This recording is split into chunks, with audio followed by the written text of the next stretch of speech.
당신을 위해서도 당신 아이를 위해서도 정말로 중요한 얘기를 할 겁니다. 끝까지 한번 들어보십시오. 제가 참으로 좋아하는 강신주 철학자님의 강신주의 다상담이라는 책이 있습니다. 제가 그 책을 읽으면서 좋았던 문구를 옮겨 놓은 노트인데요.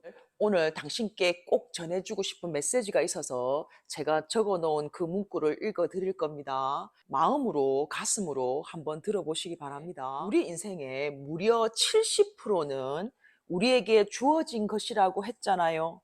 그건 내 뜻대로 안 돼요. 그러니 이 70%에 집중하면 안 됩니다.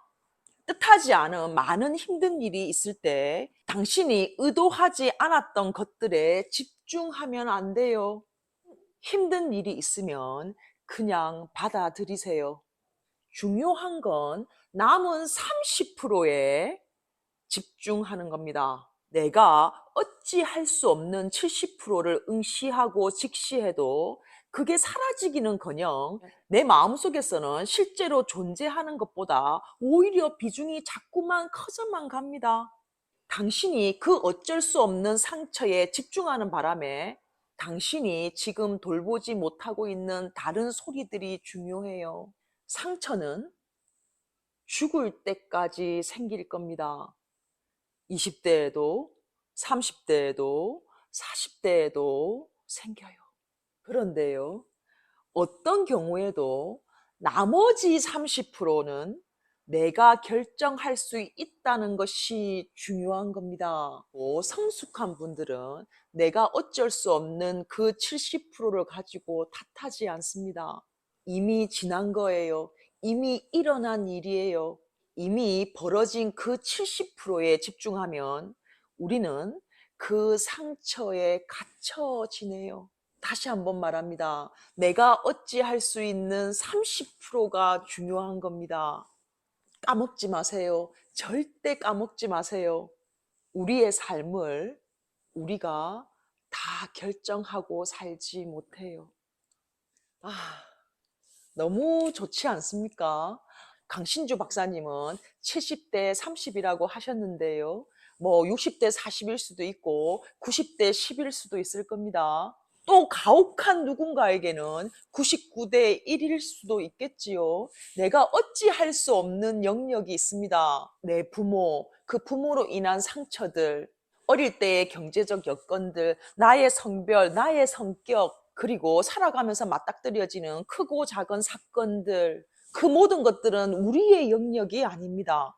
우리가 어찌할 수 없는 부분입니다. 내가 통제 가능하지 않은 이 영역을 바라보고 이 영역에 매몰돼서 주저앉아 울고 있지 마십시오.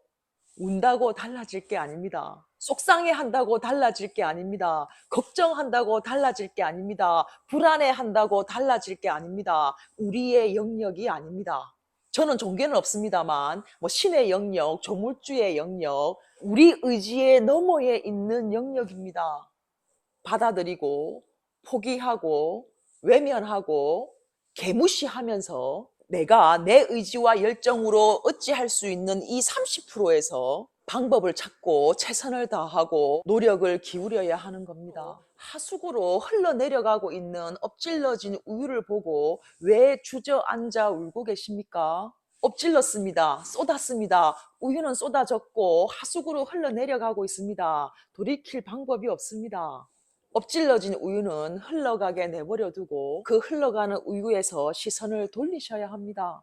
왜 그렇게 쭈그리고 앉아 울고 계십니까? 왜 한없이 흘러가는 우유를 바라만 보고 계십니까? 고개를 돌려보면 수많은 다양한 우유들이 있습니다. 그 우유를 대체할 수 있는 수많은 무엇인가가 있습니다. 꼭 우유가 아니어도 되고요. 많은 분들이 제게 물으십니다. 어떻게 그렇게 자존감이 높냐? 어떻게 그렇게 걱정과 불안이 없느냐? 라고 물으시는데요. 저는 철저하게 이 강신주 박사님의 70대 30을 따랐습니다. 이 글을 읽고 그대로 실천했습니다. 아이에게 무슨 일이 생기면, 저에게 무슨 일이 생기면, 우리 집안에 무슨 일이 생기면 저는 생각합니다.